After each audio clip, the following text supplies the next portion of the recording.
안녕하세요. 이미양 포정입니다. 오늘도 윤영희 수호사님과 한민석 포정님 자리에 함께 해주셨습니다. 안녕하세요. 안녕하세요. 네, 지난 시간에는 미투 운동을 통해서 여성 인권이 회복되어 온 역사에 대해서 알아보았습니다. 20세기 초 여성 참정권이 부여되면서 여성 인권 운동은 큰 결실을 맺었다는 것을 알 수 있었는데요. 하지만 저는 여성 해방 운동이 최근 새에 이루어졌다는 점에서 너무 늦은 게 아닌가 하는 아쉬움이 컸습니다. 그런데 이런 여성 인권과 관련된 책을 읽다 보니까 여성 인권 억압의 시작을 북의 사회가 등장하면서 이렇게 찾는 변화가 있었다고 해요. 주요한 내용인 것 같아서 제가 한번 읽어볼 텐데요. 모권의 전복은 여성의 세계사적 패배였다. 이러한 패배는 부권을 통한 여성의 억압의 시작이 되었다. 남자는 가정에서 주도권을 잡게 되었고 여자는 존엄성을 잃어버리고 남자의 정욕의 노예가 되었으며 아이를 낳는 단순한 도구로 전락했다라는 이 책의 내용이 있는데요. 마르크스와 함께 공산주의의 이론을 정립한 엥겔스가 한 얘기거든요. 그럼 북의 사회 이전에 목의 사회가 있었다는 얘기잖아요. 그럼 목의 사회는 어떤 사회였나요?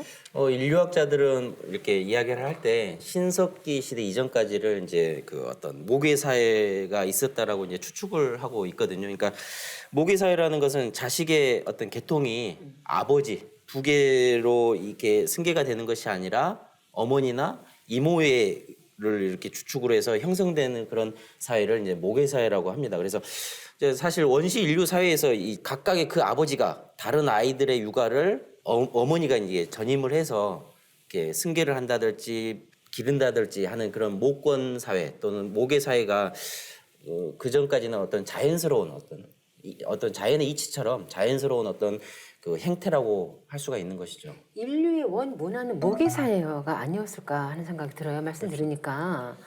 그래서 이제 대표적인 모계 사회의 용어가 아마존입니다. 아마조네스라는 여전사들로 이루어진 전설적인 부족이 있습니다. 그 부족은 이제 군신 아레스랑 그 님페 하르모니아의 후손으로 알려져 있고요. 워낙에 사냥 좋아하고 전쟁 좋아해서 여자들인데 활 쏘는데 이제 져야 된다고 이제 한쪽 이방도 절제하고 그다음에 그래서 아마조네스라는 이름을 붙였는데 이제 전쟁이라고 하는 것이 인류 역사에 스며든 것은 이제 신석기 시대부터라고 얘기를 하고 있어요. 그 전에는 이제 평화를 주장하는 황금 시대인데 그래서 그리스 신화를 잘 더듬어다 보면은 아마조노마키라고 하는 이야기가 많은데요. 그게 뭐냐면 그리스 전사들이 여전사들로 이루어진 그 집단과 싸워가지고 그들은 호전적이고 막 그런데 남성들이 그 여자들의 그 침략을 잘 막아서 자신들의 사회 그리스 여인들을 지켰다. 이래가지고 남자가 그래서 선에 위치하고 여자가 또 이제 폭력의 어떤 상징으로 돼서 그걸 극복하는 과정에서 또 이렇게 뭐 문화가 꼽혔다는 식의 이야기로 사람들을 또 이렇게 좀 일종의 세뇌 그 문화가 이제 모계 사회의 한 단면을 말해준 대표적인 사례입니다. 얼마 전에 방영됐던 원더우먼이라는 영화가 그 여성 인권을 보여주는 영화라고 해서 인기를 많이 끌었잖아요. 원더우먼이 바로 아마존의 부족으로 이렇게 그렇죠? 나오죠. 네. 그러니까 이제 그 아마존은 신대륙의 어떤 발견 시대에 이제 어떤 정복의 상징이었거든요. 이제 우리가 잘 알고 있는 뭐 콜럼버스와 코르테스를 이제 위시를 해가지고 이 탐험가들이 이제 그 어떤 신대륙을 정복하기 위해서 그 아마존에 대한 소문을 듣고 이제 탐험을 하기 시작이 되거든요. 그래서 우리가 잘 알고 있는 남미 아마존강이라는 이름 자체도 이렇게 우리가 정복하려고 했던 아마존 거기에서 이름을 딴 건데 이제 아마존을 지금의 남미 아마존 강을 지나다 보니까 얼룩덜룩한 옷을 입고 잽싸게 움직이던 어떤 여자 궁수들이 모습이 이제 거기서 포착을 한 거죠. 그러다 보니까 이제 아까 그 아마존 어떤 그 유래처럼 그 여자 궁수들이 보이니까 저기가 아마존이 아닐까 하는 그 이름을 통해서 아마존 강이 된 것이죠. 그러니까 아마존의 이름이 뭐 여인국 아마존에서 유래한 거네요. 그러니까. 예, 그리고 동양에도 여인국에 대한 전설이 있는 걸로 알고 있어요. 그래서 우리 이제 동양으로 건너가면은 이제 가장 오래된 지리서가 산해경인데 산해경에 이제 이런 구절이 있습니다. 삼국지 위지 동의전에서 얘기하기를 나이 많은 옥조의 노인이 말해줍니다. 바다 가운데 한 나라가 있는데 남자는 없고 순 여자만 있다. 그래서 뭐 그 나라에는 신성한 우물, 신정이 있어가지고 엿보기만 해도 이제 잉태하여 자식을 낳는다. 그러니까 스토리가 약간 좀 뭐 카톨릭의 성모 마리아스러운 것도 있는데, 그러니까 남성의 어떤 의존하지 않고 목의 중심으로 이렇게 나라를 꾸리는 어떤 이야기가 이제 전설처럼 있다는 겁니다. 동서양 막론하고. 그 몇 해 전에 그 티베트에도 있다는 그 모계사에 대해서 방영하는 것을 제가 본 적이 있는데요. 그곳이 덕료국인가요? 그러니까 그게 한 2003년도인가 오지 탐험가가 이제 스촨성 티베트 쪽에 어떤 협곡을 들어가는데 거기에 이제 자바족이 있어요. 1만 명 정도 사는데 한 1000년 이상 고립된 채로 모계 사회를 유지하고 있는 거군요. 거기서 SBS 스페셜에서 보여주는 걸 보면은 그 여자가 이제 살림을 다 합니다. 그러니까 여자가 이제 가장 노릇을 다 하고 남성들이 이제 살림을 이제 하는 거예요. 바뀐 거죠.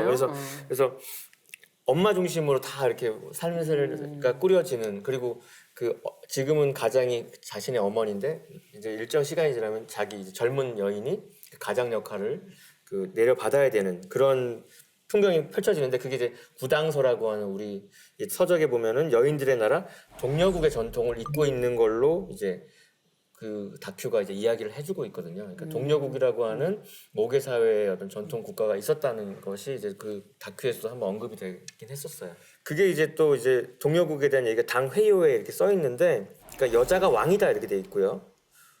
수백의 시녀와 함께 있다고 돼 있고, 그 풍속의 여자는 귀하고 남자들이 천하다 이렇게 무슨 요즘 같으면 좀 현실을 비꼬는 풍자 소설 같은 이야기가 그 현실로 돼 있는 거죠. 그래서 부인이 벼슬을 맡고 남자들은 이제 싸우는 군사고 명령을 받는 존재고 태어나면 자식들이 전부 다 엄마 성을 따르는 거예요. 그 요즘으로 치면 그 호주제 같은 게 완전히 이제 바뀌어져 있는 거죠. 그게 뭐 여왕벌을 중심으로 해서 일벌들이 있었던 남자들이 그렇게 하는 것 같은 사회였던. 그러니까 북의 사회가 등장하기 전에는 전 세계적으로 여성들이 사회의 중심이었던 그런 모계 사회가 있었다는 거잖아요. 그럼 그때는 지금과 달리 여성들의 권위가 컸다고 볼 수 있을 텐데 모계 사회에서 목권 사회는 어떠했나요, 소사님? 예, 우리가 이제 모계 사회와 목권 사회에 대해서 좀 인식을 해야 되는데, 모계라는 말은 자체로 이렇게 어머니나 이모에 의해서 이렇게 계승됐다라는 거고, 이제 목권이라는 것은 어머니가 어떤 권력, 뭐 힘을 가지고 이렇게 권리 행사를 한 것이 모권 사회라고 할 수 있는데요. 이제 모계 사회에서는 어머니가 이제 가족의 어떤 우두머리 역할을 하신 거죠. 그래서 이제 목권을 이제 소유했고, 어머니 중심의 사회인 이 목권 사회는 오랜 기간 동안 이 가족 관계와 상속 관계의 어떤 기초를 이루었는데, 목권 사회라는 것은 이제 재산을 공유하고 이제 공산제적, 그리고 똑같이 분배를 하고 똑같이 일해서 이렇게 분배하는 그런 공산제적 경제 방식을 가지고 있었고, 이제 어머니와 여성은 가족 구성원의 지도자로서 집 안팎의 모든 일을 이렇게 대수사 일을 하면서 존경심을 받는 그런 사회였다는 것이죠. 그래서 이제 분쟁이 생기면 남성이 아닌 어머니가 이렇게 분쟁의 어떤 그 역할을, 재판관으로서 역할을 해서 동등하게 이렇게 서로가 이렇게 피해를 보지 않도록 해주는 그런 사회가 바로 모계 사회와 목권 사회, 그 속에서 목권 사회가 있었다는 것이죠. 그러니까 뭐 주권을 여성이 이렇게 행사를 하고 여성이 주도하는 그런 사회 집단이었던 것 같다는 생각이 들어요. 그래서 모계와 목권은 좀 약간 개념은 다르긴 하는데 권자가 들어가면 뭔가 좀 폭압적이고 막 횡포를 부릴 것 같지만 목권 사회는 굉장히 이제 평화롭게 조화롭게 이렇게 이끌었던 거니까 모계랑 목권이 그렇게 막 뭐 구별을 필요로 하는 것 같지는 않네요. 지금도 뭐 감성적인 여성 문화가 발달하면 뭐 더 부드럽고 뭐 평화로운 사회가 될 거라고 이렇게 하잖아요. 모계 사회라는 것은 그런 인류 사회의 모습이 우리한테 이렇게 보여줬던 것이 아닌가 하는 것을 이제 볼 수 있는 부분인데요. 그렇다면 왜 이런 모계 사회를 밀어내고 북의 사회가 이렇게 등장하게 된 걸까요? 그래서 그거를 이제 잘 연구한 게 아까 앞서 언급했던 엥겔스가 가족 사적 소유 국가의 기원이라는 책에 보면은 그러니까 생산물이 증가를 했죠. 이렇게 그렇게 해서 인구도 증가하고 그래서 시족이 확대되고 분리되고 그러니까 모시족에서 딸시족으로 이렇게 분열도 되고 그러니까 인구가 늘고 사적 소유가 늘면서 이제 그거를 누가 어떻게 소유하느냐의 문제가 이제 사유재산이 개념이 생기면서 그 재산을 누구한테 어떻게 물릴 것이냐라는 개념이 중요한 화두가 되죠.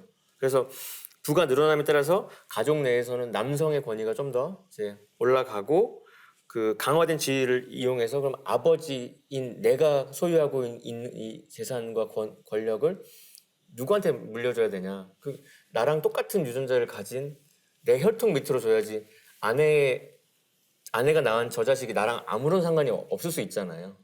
그렇죠. 아버지가 달라질 수가 아버지 있죠. 달 수 있으니까 가장 깔끔한 건 북의 혈통, 내 유전자가 전달되는 후손한테 전달되는 게 맞기 때문에 그 생산력의 증대와 함께 모계가 북계로 넘어가고 국가도 그 틀에서 이게 형성이 되는 게 됐죠. 그리고 국가가 생기면서 그 북계가 더 강화되고 이렇게. 그러니까 예. 모계 사회라는 것은 이제 어떻게 보면은 가족의 발생이라는 것이 이제 자연스러운 형태였다라고 보면 이제 부계라는 것은 이제 힘을 가진 남성에 의해서 이루어진 어떤 그 힘, 어떤 권력을 가지고 이렇게 강제와 강압의 어떤 그런 사회 형태로 변모로 바뀌게 된 것이죠. 그러다 보니까 이제 이제는 남자는 힘으로 이렇게 자신보다 약한 여성을 이렇게 억압을 해서 다른 남자와의 어떤 뭐 관계를 남성이 이렇게 막고 하는 그 힘의 어떤 균형이 모계에서 부계로 이렇게 넘어가게 된 거거든요. 그러니까 우리가 잘 알고 있는 남녀가 이제 결혼한다는 말을 이제 혼인이라고 하지 않습니까?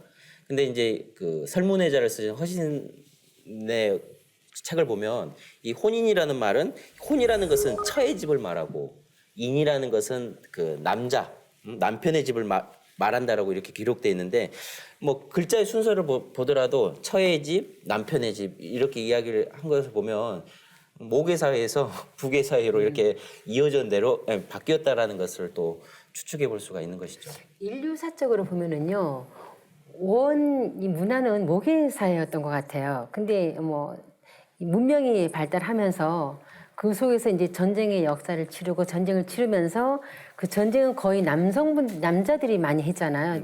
그죠? 그러다 보니까 이런 전쟁이라는 과정을 통해서 부계 사회로 이렇게 변모하지 않았나 이제 그런 생각도 이제 순간 그러니까 이렇게 이제 사적 들었어요. 소유가 남성 중심이 되고 그 소유권을 이전할 적자를 강조하고 그러다 보니까 아내가 내 씨앗을 제대로 간수해야 되니까 여자가 방탕해서는 안 되니까 그 지난 시간에도 얘기했던 수많은 제약들을 가하고 근데 맞아요. 남자는 자유로워도 된다는 거죠. 남자가 그렇게 한다고 해서 씨가 바뀌지는 않으니까 그런 이율배반적인 좀 윤리잣대가 이제 당연시됐던 것도 이때부터 이제 그러니까 모든 생명체 자체라는 게 종족 번식이기 때문에 그 종족이 누구에게 넘어가느냐 그게 이제 그 당시에는 이제 모계 사회에서는 아버지가 누구인가가 중요한 것이 아니라 어머니에 의해서 이렇게 꾸려 나갔던 사회였는데 이제 남성이 힘이 강해지고 하다 보니까 힘의 이제 논리가 들어가면서부터 그렇죠. 이제 그러면서 그렇게 된 이제 것 같아요. 그 신석기 이전까지는 어떤 전쟁이라는 그런 기록이 없잖아요. 그러니까 신석기 이후로부터 이렇게 물자가 줄어들고 하면서 이제 전쟁의 역사가 시작되면서 힘의 논리에 의해서 부계 사회로 이렇게 넘어가지 않았나. 인구가 늘어나고 전쟁의 역사로서 하면서 이제 땅 뺏기가 시작하면서 그렇죠. 그렇게 된 것 같아요. 그래서 상기님께서는 뭐 선천은 어금존양의 세상이라고 하셨는데요. 부계 사회가 등장하면서 선천의 그 상극 역사가 더욱 심화되었다고 볼 수 있을 것 같습니다. 소사님, 선천 상극의 그 발생과 어금존양에 대해서 좀 말씀해 주시죠. 예. 그 우주도 이 지구 일년처럼 이 사계절의 변화로 돌아가는데 이 봄, 여름이라는 세상은 이제 선천 세상으로서 지축의 경사가 있다 보니까 양의 시대, 삼양 이음 운동을 하는 이 양의 시대여서 모든 게 이제 하늘 중심, 남성 중심으로 이렇게 돌아갔다는 거죠. 근데 장차 다가오는 이 후천 가을, 가을 세상은 음의 시간대로서 지축이 정립이 되면서 정음정양의 그런 시간대로 이렇게 돌아가는데 이 선천은 이 지축의 경사로 인해서 삼양 이음 운동을 하다 보니까 상극의 세상, 힘의 남자가 존귀하는 남존 여비의 세상이었고 어금존양의 그런 세상으로 인해서 이 여자들은 한없이 탄압을 받고 남성들에게 억눌림을 받는 그런 세상이었다는 거죠. 근데 이게 이제 지축의 경사로 인한 그 사회에 살고 있기 때문에 우리가 그런 영향을 받았지만 장차 후천으로 넘어가면은 동등한 그런 사회로 이렇게 변모를 하게 되는 것입니다. 그러니까 북의 사회의 등장으로 인해서 여성의 인권이 억압된 과정을 이제 지금까지 살펴보았는데요. 그런데 여성 해방 운동가들 중에는 독특한 주장을 하는 사람들이 있는 걸로 알고 있습니다. 우리가 지금 하나님 하면은 성별이 뭘 것 같아요? 남자죠, 아버지죠. 그러니까 대번에 그래서 뭐 특정 신앙을 하시는 분들은 뭐 놀랄 때마다 아버지 찾거든요. 그러니까 근데 우리가 어릴 때는 엄마만 불렀는데 왜 이렇게 어떤 신앙이 강화되면 강화될수록 아버지 타령을 더 하게 되는 것도 우리의 그 신관, 어떤 추상관념 자체가 북의 중심으로 좀 많이 쏠리는 그런 것들이 좀 가고 있다. 그래서 궁금한 거 왜 아버지만 있고 어머니는 없을까? 우리는 살면 엄마를 더 찾게 되는데 본능적으로. 그래서 그리고 하나님이라는 존재가 왜 음양의 한쪽 측면으로 쏠려야 되냐? 하나님은 지공무사한 중성이어야 될 것 같은데. 그래서 여권 운동가들이 아니다. 하나님은 어머니라고 불러야 된다. 혹은 중성으로 가야 된다라는 주장도 이제 여성 해방 운동가들 중에 나오고 있죠. 네, 포전님 말씀 들으니까 뭐 오래되진 않았지만 여성 운동가들이 왜 하나님을 아버지만 찾냐, 어머니도 찾아야 된다, 뭐 이런 주장도 막 나왔던 것이 기억이 납니다. 지금 우리가 영어로 보면 역사라고 하는 건 히스토리잖아요. 응? 히스와 스토리로 해가지고 남자들의 이야기거든요, 사실. 그러니까 어떤 지난 모든 선천 역사 속에서의 그 이야기들이 남성 중심의 문화였다는 거죠. 그러니까 말씀했듯이 하나님 문화도 역시 남성 중심의 그 신관 문화였다는 것을 알 수가 있는 거죠. 그래서 이제 뭐 학자들에 의하면 이제 인류가 처음 등장했을 때 그들은 여성으로 중심으로 한 이제 아까 모계 사회라고 이야기를 했는데요. 그러다 보니까 그 평화로운 세상이었고 그 대표적인 게 이제 여신 문화와 여신상들이 이렇게 역사적으로 이렇게 발굴을 해보니까 여신상도 나오고 그런 문화들이 이제 나온다는 거죠. 역사적으로. 그래서 그 유물이나 신화들을 살펴보면 이 현대 사회의 모습과는 다른 특징이 있는데 그 대표적인 게 바로 여신을 모셨다는 거예요. 남신을 모신 게 아니라 우리는 아버지를 모시고 있지만 예전에 모계사에서는 어머니 여신을 모셨다는 거거든요. 그래서 조각가이자 미술사 이 교수인 메릴린 스톤의 저서 하나님이 여자였던 시절이라는 When God Was Woman이라는 책이 있거든요. 그 책 내용을 보면 이런 말이 나옵니다. 인간의 발전에서 선사시대와 역사시대 초기에는 최고의 창조주를 여성으로 섬기는 종교들이 있었다. 위대한 여신은 기원전 7000년 신석기 시대 초부터 서기 50년경 마지막 남은 여신 신전들이 폐쇄될 때까지 예배의 대상이었다라고 나오는데요. 이 고고학이나 이 어떤 신화 또는 역사학적으로 볼 때 여성 중심의 문화, 여신 문화가 반드시 있었다는 거거든요. 그래서 이 교수가 이야기했던 것처럼 그 신전들을 폐쇄를 시켜버렸다는 내용들이 나오거든요. 그 홍산 문화에도 여신상 문화가 나오죠. 그러니까 이게 멀리 갈 게 아니라 우리가 지금 뭐 홍산 문화도 지금 중국이 다 가져가 버리고 우리가 피를 토하면서 얘기했던 것처럼 근데 그러니까 신화로 짜부러뜨려 가지고도 남아 있는 게 웅녀잖아요. 그렇죠. 신화지만 그 단군 신화 속에 웅녀는 웅녀 없이는 단군 신화가 말이 안 되거든요. 그렇죠. 그 환인 환웅 단군을 이렇게 할아버지 아들 이렇게 만들어 놓고 근데 그게 바로 모계 사회의 대표적인 그게 웅녀가 다스렸던 웅족. 그래서 모계 추장의 표상으로 보는 게 있고 그 다음에 곰토템을 가진 모계 중심 사회라고 우리가 그 학자들이 이제 얘기를 하고 있어요. 그래서 곰토템을 가진 모계 중심 사회 고마족 여성으로 웅녀를 이제 언급을 하고 있고 그래서 이게 그 여성격을 가진 지상신으로도 이제 보는 거죠. 웅녀에 대한 여러 가지 조망인데, 그러니까 우리 한민족의 이런 역사와 신화 속에 모계 사회의 굵직한 그 어떤 혈통이 세게 박혀 있는 겁니다. 그래서 그 문화 우리는 호족이 아니라 웅족의 후손이란 말이에요. 그 모계의 문화를 갖고 절반은 갖고 지금 이 시간까지도 이렇게 신앙의 근간에 있는 거죠. 그래서 그러니까 아버지 하나님이 아니라 그러니까 천상의 하느님이 아니라 지상의 어머니 대지 여신을 모시는 문화가 한 축을 갖고 있었지 않나 우리의 기본 문화에. 당연시 되는 게 뭐냐면 우리가 땅을 밟고 살기 때문에 땅을 이렇게 땅에서 나온 그 우리가 토착하면서 정착을 하면서 사는 게 이제 농경 사회잖아요. 농경 사회에서는 대표적으로 이제 우리가 중요시 생각해 풍요, 그다음에 다산. 그 풍요와 다산을 해주는 게 누구냐? 여신이거든요, 여자거든요. 그렇죠. 그러니까 예전부터 우리 배달국뿐만 아니고 모든 사회에서는 여성을 신으로서 모시고 그게 바로 지모신이거든요. 땅지자의 어머니 모자. 그 지모신을 이렇게 모심으로써 이렇게 어떤 풍요와 다산을 이렇게 했다는 거죠. 그래서 그 하늘 세상은 아버지 양의 시대이기 때문에 그 천상의 어떤 그 통치를 하셨다라고 하면은 어머니 하나님께서 땅, 이 지하 세계 또는 뭐 또 죽음이랄지 어떤 땅에서 일어나는 어떤 전쟁이 그런 모든 관여를 하는 것이 바로 지모신이었다는 거죠. 그래서 여신은 고대사에서 생육을 성장할 뿐만 아니라 대지를 상징하고 또 풍년을 상징하기도 했기 때문에 지모신이야말로 가장 큰 생명력을 가진 신으로서 이렇게 모셔온 거거든요, 사실.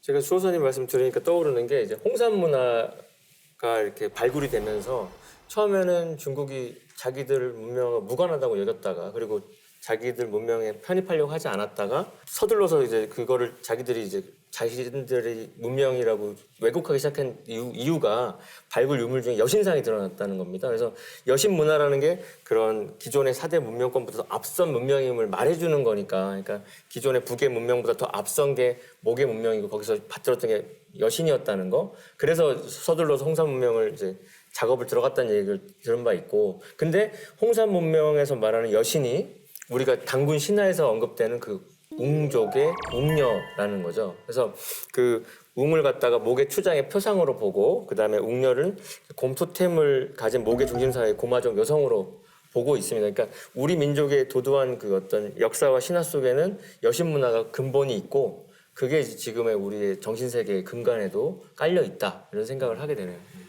네, 그 천지 부모라고도 하잖아요. 하늘을 아버지로 하고 땅을 어머니로 모신 것인데요. 상대님께서도 천지는 억조 창생의 부모요, 부모는 자녀의 천지니라. 자손이 설령을 박대하면 설령도 자손을 박대하느니라 하고 하셨는데요. 우리가 그 창조신으로서의 여신에 대해서도 뭐 포소님 한번 듣고 싶습니다. 그래서 아까 언급했던 책이 이제 스톤이라는 분이 하나님이 여자였던 시절이라는 책인데 그것도 참 재밌는데 하여튼 그 사람이 놀란 건 뭐냐면 세계 각국의 무수히 많은 신화를 검토하고 유물을 또 뒤졌더니 그러니까 수메르, 바빌로니아, 이집트, 아프리카, 오스트리아, 중국 다 여신 기록이 있다 이겁니다. 그러니까 아까 그 홍산 문화의 여신 그 유적처럼 근데 창조주에 대한 이야기가 전부 다 여자인 거예요. 그러니까 엄마가 애 낳듯이 이 천지를 여신이 낳았다는 거예요. 그런데 그게 더 맞죠. 아빠가 어떻게 낳을 수가 없잖아요. 그래서 그런 이야기들, 근동과 중동의 모든 여신이 하늘의 여왕이라는. 그러니까 하늘 하면은 여왕을 붙이지 않았는데 하늘의 여왕으로 이렇게 칭호를 붙였고 그리고 이제 근데 그랬던 문화가 이제 남성 신인 야훼의 그 첫 예언자 족장이었던 아브라함이 등장하면서 이제 부계로 넘어갑니다. 그러니까 그 전부터는 그러니까 워낙 그 창조신을 언급할 때는 그 신의 역사에서 여신의 역사가 더 엄청 길었다는 거예요. 그게 신석기 시대부터 따지면 7,000년 전부터고요. 구석기 때부터 그런 시각이 있었다고 하면 25,000년 전부터 그 여신 문화는 도도하게 있었다. 창조신은 여자다. 이런 각성이 있었다는 게 그 스톤이라는 학자의 통찰이거든요. 그렇죠. 이제 후한 시대 응소의 이제 풍속통이라는 책이 있거든요. 풍속통이. 그 책을 보면 이제 여화시에 대해서도 이야기를 하거든요. 인간의 없었던 시대가 있었다. 근데 이제 여화라는 분은 이 지혜를 가진 인간을 만들기 위해서 이제 마음 먹고 이제 우리가 잘 알고 있는 이제 흙으로 사람을 빚었다라고 하는 그 기록이 거기 나오거든요. 그래서 우리가 알고 있는 이론 중에 가이아 이론이라고 있어요. 그러니까 지구가 어떤 환경 파괴로 이렇게 문제가 되니까 대지의 어떤 그 신성과 그런 걸 다 회복해야 된다는 어떤 운동을 하면서 가이아라는 용어가 다시 끄집어졌는데 가이아는 우리가 알고 있는 그리스 신화는 제우스로부터 비롯되지만 그 제우스 이전에 그 신들이 더 있습니다. 그래서 크로노스, 우라노스라고 하는 그래서 올림포스 신들, 제우스를 중심으로 하는 올림포스 신의 시대 이전에 티탄족 시대가 있고요. 그 티탄족이 그 우라노스와 크로노스인데 그들을 낳은 존재가 가이아예요. 그러니까 그리스 신화도 지금 마치 그 야훼를 받드는 그 아브라함 이후로 북계로 넘어갔듯이 제우스로부터 이렇게 아버지 중심의 신화로 된단 말이에요. 제우스는 다 할 수 있는 거단 말이에요. 근데 제우스를 중심으로 한 그리스 신화 이전에는 가이아가 더 핵심이었던 거죠.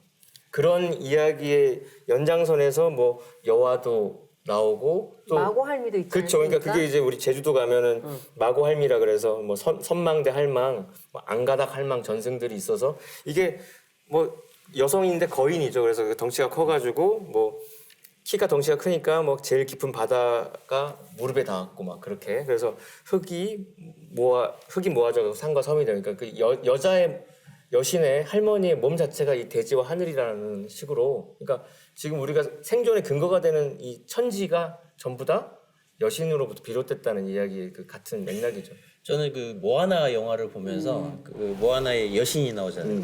테피티가 나오는데 그게 폴리네시아 신화로서 시작되는데 그 거기에서도 여신이 나오고 그게 어떤 그 선천의 여름 시대처럼 그 여신이 이제 데카라고 하는 그 악마와 같은 그런 모습으로 변했다가 모아나에 의해서 아주 풍요로운 살기 좋은 또 데이지를 만드는 그 테피타로 다시 되살아나는 듯한 그 애니메이션을 보면서 우리 사회가 반드시 그런 모계 사회 왜냐하면 땅에서 살고 있기 때문에 그 어머니 천지 부모 그 어머니의 어떤 그 덕성으로서 이 지구촌 자체가 어머니의 사회였다는 거죠. 그것이 북의 사회로 갔다가 선천이 이제 마무리 짓고 후천 가을로 넘어가면 정음정양으로 인해서 다시 어떤 그 여성이 그 힘을 쓰는 그런 여성의 어떤 시대가 음의 시대가 열릴 것이라고 생각을 합니다. 네, 두 분 말씀을 들으면서 인류는 그 하늘과 땅을 함께 받들면서 그 하느님 아버지와 하느님 어머니를 이렇게 함께 신앙했었다는 것을 알 수가 있는데요. 하지만 지금은 어머니 하나님이 이렇게 있다는 것조차 사실은 잊어버리고 있고 전혀 인식을 못하고 있는 상황인데요. 왜 그렇게 된 걸까요? 그것은 여신 살해 신화가 있는데요. 남신이었던 이 마드루크라는 신이 데이지의 어머니 신, 이 어떤 티아마투, 이제 혼돈의 어머니라고 하는데 이 티아마투 여신을 대적해서 죽이고 이 티아마트의 사체를 이제 두 개로 찢어서 하나는 높이 쳐들어 하늘을 만들고 또 하나는 물 위에 뛰어 대지를 만들었다고 하는 이제 그런 신화가 있습니다. 이제 이렇게 해서 하늘과 땅이 생겼다는 것인데 이 마드루크는 티아마트의 남편인 킹크를 죽이고 그 피로 지상의 인간을 만들어냈다. 이제 이처럼 이 태고의 어머니가 죽음으로써 그 남성 중심의 어떤 신화 자체도 이렇게 남성 중심으로 가게 됐다라는 것이 바로 이제 메소포타미아뿐만 아니고 세계 여러 신화에도 이렇게 등장하게 되거든요. 여성을 신성으로 모시고 여신상을 모시고 했던 그런 모계 사회의 그런 부분들을 이제 신화로 얘기하면서 이 소설로 써갔던 것 같아요. 그것이 왜냐면 모계 사회에서 부계 사회로 가기 위해서 이 여신을 이렇게 소설로 만들면서 죽여야만 이게 부계 사회로 갈 수 있는 이렇게 이제 합당한 어떤 논리를 만들었던 것 같다는 생각이 듭니다. 그 아테네 여신을 모시던 파르테논 신전이 파괴된 것도 그 한 예라고 볼 수 있을 것 같아요. 그러니까 이제 기독교에서는 그 혼돈의 어머니인 티아마투가를 이 사악한 용으로 보고 이 악마의 왕 사탄과 동일시해 버렸거든요. 그래서 이런 여신을 살해하는 그 신화를 통해서 모계 사회에서 부계 사회로 이렇게 변화해 가는 그 모습을 보여주면서 이제 여신들의 권위가 이제 추락하는 것을 이렇게 그러게요. 신화를 통해서 알 수가 있는 것이죠. 그래서 지금 선사 시대로부터 역사 시대로 건너오면서 워낙은 이제 위대한 여신, 거룩한 여자 조상을 받들었던 문화가 기원전 7,000년 신석기 시점부터 서기 50년까지 그러니까 어마어마한 세월 동안 여신을 받들었어요. 그게 그렇게 유지되던 게 근데 어떻게 지금은 흔적조차 없냐. 그게 마치 우리가 지금 당군을 조선시대 말까지 그렇게 만들었는데 그 일제 강점기 싹 없앴던 것처럼 그 북의 중심의 종교를 주장했던 사람들이 아주 집요하고 철저하게 이렇게 탄압을 해가지고 없어진 거예요. 이 중세로 넘어가면서요. 이런 새로운 이런 기성 종교들이 나오면서 여성을 탄압하고 어떤 부계를 종교로 이렇게 연결하면서 남성 권위를 이렇게 세우면서 이렇게 이제 사라지게 했던 것 그러니까 같아요. 거의 한 수백 년에 걸쳐서 네. 남성신을 옹호하는 사람들이 집요하게 이제 그 이야기를 바꾸기 시작합니다. 그래서 지금 우리가 남아 있는 건 창세기의 아담과 이브의 이야기인데 재밌는 거는 유대교 전승에 보면 되게 우리가 알고 있는 것과 약간 다른 얘기가 나옵니다. 아담의 첫 부인이 이제 이브가 아니었다는 얘기예요. 아담은 릴리스라고 하는 어떤 여신하고 결혼을 하게 되는데 근데 그 아담은 이제 남성 상위로 이렇게 여자를 쓰러뜨리려고 했는데 그거를 이제 릴리스가 거부한 거예요. 그랬더니 그 사이가 틀어지고 그래서 릴리스는 또 그 아담 홍해로 쫓아버리고 또 데몬이라고 하는 다른 남성들과 교합을 해가지고 한 100여 명의 자식을 낳고 그러니까 하늘에서는 이제 이 둘이 잘 지내가지고 이제 번성을 해야 되는데 그게 틀어지니까 어쩔 수 없이 순종적인 여자를 아담한테 붙여줘야 되는 상황이 된 겁니다. 그렇게 해서 만들어진 존재가 아담과 이브. 그러니까 지금 그 이야기를 이제 분석을 해보면은 이제 아담 이전에 다른 부인이 있고 아담 이후 그 릴리스 이후에 이제 이브가 나타났다는 건 뭐냐면 릴리스가 여권을 주장하니까 그 가부장적인 성직자들이 아담의 갈빗대에서 이제 순전적인 이브를 만들었다는 식으로 창세기를 이제 다시 쓸 수밖에 없는 거죠. 창세기 자체가 그렇게 왜곡이 들어간 거예요. 정말 아담한테 본부인이 있었다는 얘기는 정말 기절초풍할 얘기를 저는 들리네요. 정말 너무나 충격적이거든요. 정말 아담 이브만 생각했었는데 그렇지만 인류가 수천 년 동안 이렇게 신앙해오던 여신을 모두 없앨 수는 없잖아요. 그렇죠. 그러니까 불교에는 관세음보살 신앙이 있잖아요. 그리고 이제 대표적인 게 카톨릭의 성모 마리아 그런 신앙을 하는데 혹시 다이아나라고 들어보셨습니까? 영국의 그 찰스 황세자 부인 돌아가신 교통사고로 그분이, 돌아가신 분. 다이아나. 네, 그것도 맞는데요. 이제 그 다이아나는 디아나의 영어식 발음이 다이아나거든요. 그러니까 원래는 디아나라고 하는 여신이 있었던 거죠. 아 그럼 거기서 딴 건가요? 그렇죠. 이제 이름 이제 디아나의 영어식 발음이 이제 다이아나고, 그러니까 디아나라고 하면은 이제 수렵의 여신으로 이렇게 알려져 있습니다. 사냥의 여신이죠. 그래서 그 또 달의 여신이라고 하는데 이제 에베소의 수호신이며 이 소아시아 모든 여신의 이제 어머니 신격에 해당하시는 분이 디아나거든요. 그래서 풍요와 다산을 주관하고 있는데 이제 한편 이 아데미는 이 그리스 신화에 등장하는 이 올림푸스의 12신 중에 그 한 여신으로서 이 주신인 제우스와 이제 그 여신 레토 사이에서 태어난 그 신이 아데미 신이거든요. 그래서 아데미는 이 해의 상징인 아폴론과 쌍둥이 남매지간인 그 신이거든요. 근데 이제 그 디아나가 이제 수렵의 신이며 이제 처녀들의 수호자며 이렇게 하는데 이 아데미라는 호칭 자체가 그 그리스어 헬라명인 아르테미스의 음사가 이제 그 아데미고 로마인들은 이 여신을 디아나라 여신이라고, 그러니까 디아나와 아데미 여신은 이제 어떤 동격의 같은 사람인 거죠. 그러니까 이제 표기하는 방식에 따라서 달라지는 건데 우리가 이제 성경책 그 사도행전이라는 그 편이 있습니다. 거기 보면은 13장에서부터 23장까지 사도행전이 13장부터 23장까지가 이제 바울의 행적, 이제 사도의 행적을 말하는 건데 그 바울의 행적이 나와 있는데 거기에 보면은 이제 원래 그 에베소 이제 사도 바울이 그 에베소 방문 때 목격했던 것이 이제 아데미 신전이거든요. 아폴로 신전 여신 중에 한 명인 아데미 신전에 가서 그 BC 356년경에 파괴되었다가 재건된 것으로서 이제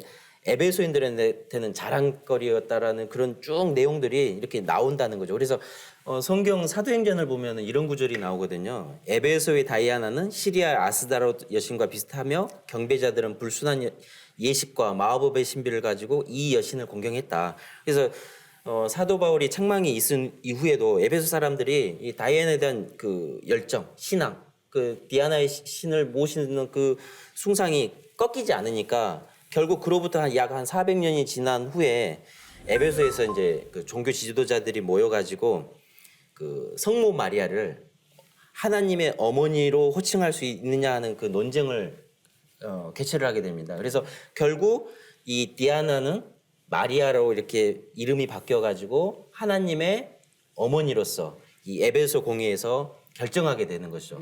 그래서 그동안에 중동이랄지 서양에서 여신으로 모셨던 그 모든 사람들이 통합되어 가지고 마리아로 이렇게 동정녀 마리아로 모시게 된 거죠. 그래서 이 마리아 신앙은 이 5세기 이후에 이제 동서 그리스도교가 사회로 급속히 발전되면서 이제 그 마리아에게 바쳐진 성당과 그 수도원의 수가 셀 수 없을 만큼 막 번창하게 된 것이죠. 그렇다면 천주교에서 그 성모 마리아 신앙을 그 전까지 우리 인류가 신앙했던 여신들을 모두 흡수한 그런 그렇죠. 신앙의 형태라고 볼 수 있는 거예요? 종합판이라고 볼 수 있겠죠. 아, 그래서 이제 지금 그 마리아를 하나님의 어머니라고 지금 말하게 되는 근거는 이제 삼위일체론에서 하나님의 어머니요? 그쵸. 예수님의 어머니가 아니고? 그렇죠. 그러니까 그렇게 떠받드는 이유가 네. 성부, 성자, 성모는 일체니까 성부는 무형이고 성자로 나타나신 예수가 곧 하나님이므로 그 예수를 낳은 어머니가 하나님의 어머니가 되는 그런 논리거든요. 그래서 카톨릭에서 그렇게 성모성도 바치고 이렇게 하는 건데, 근데 원형은 사실 성부, 성자, 성령이 아니라 성부, 성모, 성자라는 거죠. 성령의 자리에 성모가 들어가야 맞다는 논리도 있습니다. 그러니까 아버지가 낳고 어머니가 기른다고 하는 부생 모육의 어떤 그 프레임에 동서양이 좀 일치하는 거죠. 그러니까 그런 어떤 관점도 좀 새롭게 좀 인식을 해야 되지 않나 생각은 들어요.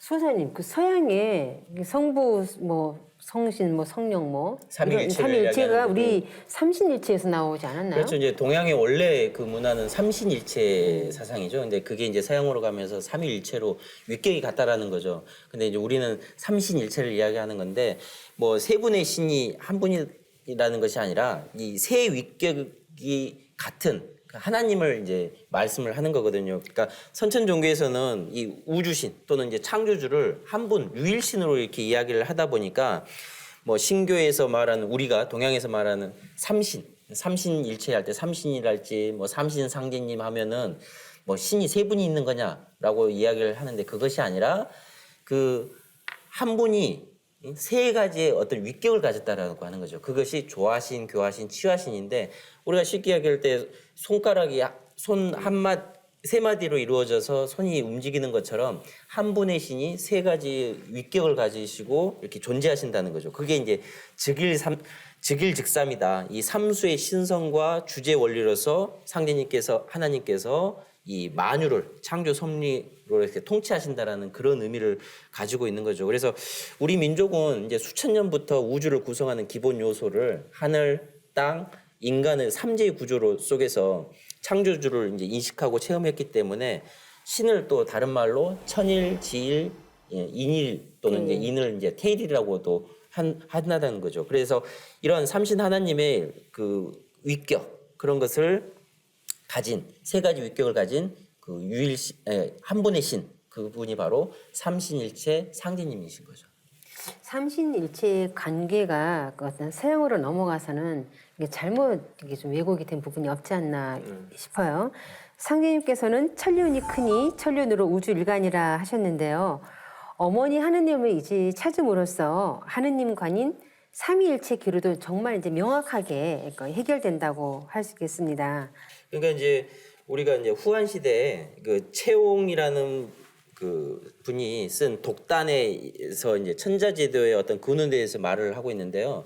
그 내용을 보면은 무슨 말이 나오냐면 천자는 이적지 소칭이라 부천모지 고로 칭천야라. 그러니까 천자는 동이족의 임금의 호칭이다. 그래서 하늘을 아버지, 땅을 어머니로 섬기는 까닭에 하늘의 아들이라고 이제 천자라고 이야기를 한다는 거죠. 그러니까 이 천자 제도가 이 동방족 문화의 원류였고 시작이 되었음을 이렇게 밝히는 그 내용이라고 할 수가 있습니다. 그러니까 그래서 지금 우리가 한 생명이 탄생하는 것은 아빠랑 엄마가 합작해서 이렇게 아이를 받아서 이렇게 키우고 있는데 우리도 그래서 이 자리에 앉아 있는 건데 이제까지 종교가 엄마 역할을 여신의 역할을 싹 배제하고 성부 성자의 그냥 그래서 독생자다 해가지고 또 이렇게 또 좀 강화된 어떤 메시지를 주는데 그게 아니라 이 우주에는 아버지 하나님과 함께 어머니 하나님이 같이 계시다는 거죠. 그래서 사실 뭐 우리가 그런 얘기 하지 않습니까? 어버이날이라고 얘기하거든요. 네, 어버이날이거든요. 어버이날. 근데 그것도 사실 제가 최근에 알았는데 1974년도부터 어버이날이었대요. 원래는 어머니 날이었어요. 어머니를 위한 날이었어요. 근데 왜 엄마만 그렇게 축하해 주냐? 아빠도 고생했는데. 그래서 어버이로 바뀌었거든요. 그것도 용어가 정음정양화 된 거란 말이죠. 그 나를 낳아주고 길러준 그 두 분을 같이 이렇게 받드는 날인 것처럼 이 우주에 이 한 생명이 태어나서 완성되는 과정에서 아버지, 물론 모계 사회에서는 그 여신이 더 강조됐다가 지금 부계 사회에서 남신이 강조됐다고 하면 이제 모든 게 통합되는 융합의 이 시대에는, 그리고 가을로 완성 통일로 가는 시대에는 그 두 분의 아버지 어머님을 동시에 모시는 것 자체가 어금정양의 문화를 혁파하고 정음정양의 새 시대를 여는 중요한, 그러니까 환경은 바뀌어도 그 소프트웨어인 우리 패러다임 자체가 이렇게 바뀌어줘야 된다, 그런 생각을 좀 하게 됩니다. 미국에서는 아직 그 머더스데이라고 해서 어머니 날로 그쵸. 이렇게 모시고 있잖아요. 그러니까 그게 억압받던 여인들을 그래도 좀 이렇게 받들어주고, 그리고 또 사실 여성의 정체성을 엄마로 잡은 여러 가지 또 문제가 있지만 지금 우리 한국에서 어버이날을 받드는 것 자체가 정음정양의 하나의 메시지로 저는 좀 최근에 좀 각성이 된 적은 있습니다. 네, 뭐 지금부터라도 늦지 않았지만 인류가 모셨던 그 어머니 하느님을 다시 찾아서 모셔야겠습니다. 그래서 이게 좀 재밌는 게 사해문서라고 하는 고문서가 이제 발굴이 됐는데 거기에 뭐라고 써 있냐면 그 메시아가 두 분이 있다. 그래서 앞으로 그 모든 종교의 메시지는 천상에 그 우주의 주제자가 계시고 그분이 곧 오신다는 게 메시지인데, 사해문서의 메시지는 두 분이 오신다는 거예요. 그게 놀라운 얘기죠. 그래서 뭐라고 써 있냐면 한 분은 그 킹리 피겨, 왕으로 오시고 한 분은 프리스트리 피겨, 제사장으로 오신다는 거죠. 그러니까 온 우주의 주제자, 동방문화의 천자, 하늘의 상제님을 대행하는 천자문화가 있듯이 천상의 황제님이 오시고 그분을 받드는 제사장 위격의 또 한 분이 오신다는 건데, 그 사해문서의 메시지를 해석할 수 있는 패러다임은 지금 없어요. 그러나 상제님 신앙문화권에서 보면 아버지 상제님과 함께 이 땅에 같이 오신 어머니 수부님이 계시기 때문에 그 사해문서의 메시지는 증산도 신앙문화 안에서 비로소 이제 해답을 찾을 수 있습니다. 그러네요. 그러니까 가을 개벽기에 인류를 구원하기 위해서는 아버지 하느님과 어머니 하느님이 같이 이렇게 이 땅에 강세하신다는 놀라운 얘기를 지금 사해문서에서 이야기를 하고 있잖아요. 근데 상제님께서 후천 정음정양 시대를 맞아서 어머니 하나님을 이제 인류에게 다 찾아주셨단 말이에요. 예, 그래서 그것이 바로 수부도서라는 겁니다. 천하 만민을 살리는 종통대권 나의 수부, 너희들의 어머니에게 맡긴다고 이렇게 말씀하셨는데요. 어머니 하느님, 즉 수부님의 존재를 말씀하신 것인데요.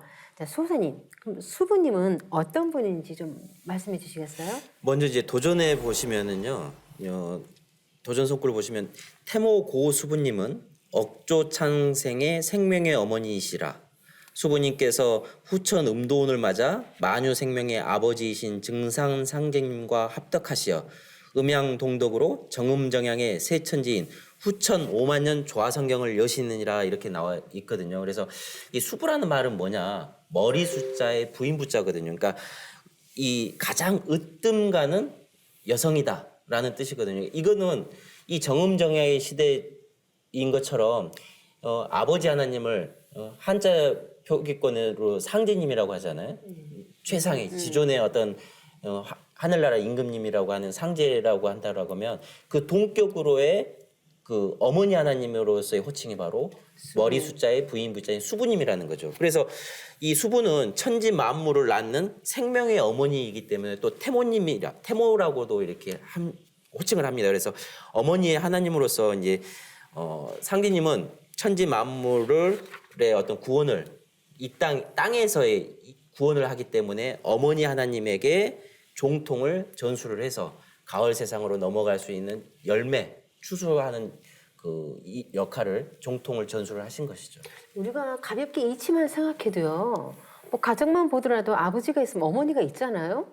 그렇게 보더라면 큰 대의적으로 보면 아버지 하나님이 있으면 당연히 어머니 하나님이 있는 거죠. 그러나 이제 역사 과정에서, 문명사 과정에서 아버지만 찾을 수밖에 없었던 그런 어떤 이치 때문에 그동안 우리가 어머니 하나님을 모르고 살았던 것 같아요. 근데 이제 때가 때인 만큼 어머니 하나님이 계신다는 것을 상제님께서 이제 분명하게 이렇게 말씀해 주신 것 같아요. 그래서 그 수부라는 용어가 이제 번역을 하자면 이게 퍼스트 레이디죠. 그렇죠. 근데 그게 요즘에 이제 대통령과 함께 외교 활동도 병행하는 이제 영부인인데 지금 뭐 정치계를 봐도 그 남북이나 이런 관계에서 단순히 한 대통령의 역할만이 아니라 부인의 그 외교와 여러 가지 또 이런 보이지 않는 손길이 실질적인 그렇죠. 어떤 협상이나 여러 가지 주요한 거를 느끼는데 아버지 하나님도 이 여름가을 바뀔 때 토생금 이치로 오실 때 어머니와 함께 이렇게 오셔서 하셨다는 게 이제 증산도의 놀라운 선언입니다. 근데 그분이 이제 그 말씀하신 것처럼 이제 그 도전에 보면 11편 이제 태모님의 이제 생애가 담겨 있는데 그 이어서 성구를 한번 읽어보면 태모님의 존성은 고시요 본관은 장택이요 성인은 판자 레자이시니라 동방 배달국의 신시개천 5778년 단군기원 4213년 조선고정 17년 경진년 음력 3월 26일 축시에 전라도 담양도호부 무의동면 도리 고비산 아래에서 탄강하시니라. 그러니까 그것도 도수에 맞춰서 아버지 하나님보다 이제 9년 뒤에 이 땅에 오셔가지고 그 하나님의 그 개벽 사업을 완수하는 또 다른 천지공사를 같이 병행하시고 또 하나님의 공사대로 역사에 펼치는 첫 번째 살림을 이끄셨던 상해를 사시고 이렇게 또 천상으로 돌아가신 바 있습니다. 그러니까 이제 쉽게 가정으로도 생각을 해보면 아버지가 큰 틀로 이제 그 집안 살림하기 위해서 일을 해가지고 월급 받아서 가지고 오면 어머니는 구체적으로 그 살림살이를 저축도 하고 또 이렇게 자녀들을 양육하기 위해서 이렇게 교육비로도 쓰고 이렇게 하면서 구체적인 살림은 어머니가 하는 것처럼 이 천지공사의 틀 자체도 아버지가 짜놓은 9년 천지공사를 보셨다고 하면 어머니는 이제 그 구체적인 그 정음정량 도수를 위한 어떤 천지공사를 짜신 게 아닌가 싶어요. 그렇죠. 그러니까 일반적으로 말하면 어머니 하나님 하면 사람들은 막연하게 생각하고 하나님보다는 어떤 위격적으로나 이렇게 좀 다를 것이라고 생각하지만 사실 우리 증산도에서 말하는 어머니 하나님은 상제님과의 아버지 하나님과 위격이 똑같다는 것을 상징하죠. 또 태모님께서 그렇게 대도통을 또 하시잖아요. 네. 상제님께서 어천하시고 난 2년 뒤에 그러니까 1911년이죠. 11년 상제님께서 탄강하신 날 음력 9월 19일 날 이제 성탄치성을 모시고 그 다음 날 20일 날 대도통을 하시죠. 그러시면서 상제님과의 위격이 아버지 하나님과 어머니 하나님의 위격이 똑같이 이제 되는 대도통을 하시는데요. 이로부터 이제 수호님께서 대도통을 하시고 증산도에 이제 도문을 이제 여시게 되는데요. 수호사님 여기에 대해서 좀 한 말씀 간단하게 해주시죠. 그러니까 쉽게 이야기하면 이게 우리가 이제 생성이라고 이야기를 하는데 그 말의 어원은 천생지성이거든요. 그러니까 하늘은 낳고 땅은 성숙시키는 거거든요. 그러니까 아버지는 낳고 어머니는 기르는 것처럼 그런 관계이기 때문에 그 상제님께서 어천을 하시고 나서 태모님께서 수부님께서 이제 상제님의 성령으로 그 수부의 어떤 신권과 도권을 온전히 내려받으시게 되는 거죠. 그래서 이로써 이제 천하창생의 그 천하창생이 태모님으로부터 이렇게 구원을 받고 상제님의 대도를 실현하는 길을 열어주는 그런 역할을 이렇게 하시는 겁니다. 그래서 이 종통을 어머님께 전수하심으로써 이 선천 역사의 과정, 양의 시대, 또 그 남성 중심의 어떤 그런 사회였던 이 선천 세상을 마무리 짓고 또 그 속에서 억압받던 여성들의 모든 원한들을 고통과 원한들을 해소시키면서 이 후천 세상에 새로운 세상의 음양의 조화로서 이루어 나갈 수 있도록 이 정음저정의 세상을 열어주시기 위해서 상제님께서 어머니께 종통을 전수하시고 그 어머니의 손길에 의해서 이제 가을 세상을 우리가 맞이할 수 있게 되는 것이죠. 예, 우리가 이렇게 살림을 하다 보면 엄마들이 살림하다 보면 집에서 우리가 뭐 이렇게 살림을 얘기하잖아요. 그런 것처럼 태모님께서도 어머니 하나님으로서의 신년 천지공사를 보시면서 이 도문을 여시면서 마치 천지의 어머니가 우리 집안 가정의 어머니가 살림하는 것처럼 새 살림하는 것으로서 이렇게 도문의 과정을 이렇게 여셨거든요. 그런 과정에서 보천교라는 큰 우리 이제 민족 종교 단체도 이제 나왔잖아요. 후생님 그 보충교에 대한 설명도 한번 좀 해주시죠. 그러니까 말씀하신 것처럼 이제 상제님 어천 이후 2년 뒤에 상제님 성탄 치성을 치르시고 이제 혼절하셨다가 깨어나시면서 이제 이종 사촌이 이제 차경석 성도님한테 동갑 장사 이낳는다 하시면서 그 나는 3월생이고 너는 6월생이다. 그리고 그래서 나는 낙종을 맡을 테니 너는 이종을 맡아라 해서 태모님은 진짜 황무지에 씨앗 뿌리신 거죠. 그래서 제가 최근에 그 뭐 페이스북이다 아마존이다 지금 세상을 주무르는 거대 기업의 초기 장면들 보면 다 창고에서 이렇게 그렇죠. 네, 그것도 수년간 그 역할을 상제님 진리가 5만 년을 뒤덮을 그 진리인데 그 첫 시작을 태모님이 여시고 근데 이제 농사라고 하는 게 이제 낙종한 다음에 모내기 이종을 하는 단계에서 확 번창을 하는데 그 기운을 타고 있는 차경석 그 동학 회원의 어떤 기운을 받고 그 당시 차경석 성도의 보청교가 그 미국 그 보고서에 따르면 600만이라고 되어 있는데 실제로는 700만 가량. 그 당시 조선의 인구 2천만이니까 3분의 1 정도가 그러니까 곳곳에서 태울주가 읽혔던 시절이고 그다음 1차 세계대전 시절에 막 그 스페인 독감도 돌았을 때 우리나라가 피해가 극히 적었던 것은 그때 태울주가 삼남에 이렇게 퍼져가지고 그때부터 시작된 것이 그 일제가 극토록 탄압을 했는데도 불구하고 우리 보청교에서 이렇게 모아놓은 독립자금으로 상해 임시정부도 이렇게 지원을 해가지고 지금 우리나라가 대한민국을 유지할 수 있는 것이 그 보청교에서 나간 그 군자금, 그 독립자금이 그래서 김구 선생이나 이승만 그 전 대통령이 해방하자마자 그 보청교의 성지인 정읍에 와서 정읍의 신세를 많이 졌다고 할 정도로 지금 대한민국 국민들이 지금 주권을 행사할 수 있는 근거에 태모님이 여신 그 일변의 그 보청교라는 게 있다. 이걸 우리가 지금 역사에서 모르고 있다. 맞아요. 너무 아쉽죠. 특히 그 일제 강점기에 우리 그 보청교는 당시 너무나 희망을 잃은 우리 민중들에게 그 가일 기벽과 후천 성경이 이제 다가온다는 그런 소식을 알리면서 꿈과 희망을 이제 알려주기도 했는데요. 근데 여기서 중요한 것은 아버지 하느님인 상제님처럼 어머니 하나님인 수부님도 천지공사를 보셨다는 건데 아까 이제 뭐 수호사님 말씀하신 것처럼 10년 천지공사 보셨다고 했잖아요. 거기에 대한 설명을 조금 더 해주시죠. 그러니까 이제 상제님의 천지공사가 이제 실현될 수 있도록 구체적으로 실현될 수 있도록 어머니께서 이 천지공사를 똑같이 보시는 거죠. 근데 양해 시대는 최대로 분열을 하면은 구수이기 때문에 그 양해 시대의 아버지께서는 9년을 천지공사를 보신 거고 어머님은 이 정음정양의 새 질서를 여는 음해 시대의 그 천지공사를 이렇게 실현시키는 역할을 하셨기 때문에 음의 가장 큰 수인 십수의 어떤 천지공사를 보신 거죠. 그래서 도전을 보면 건 십수의 증산 상제님께서는 9년 공사요 곤 구수의 나는 10년 공사이니 내가 너희 아버지보다 한도수가 더 있느니라.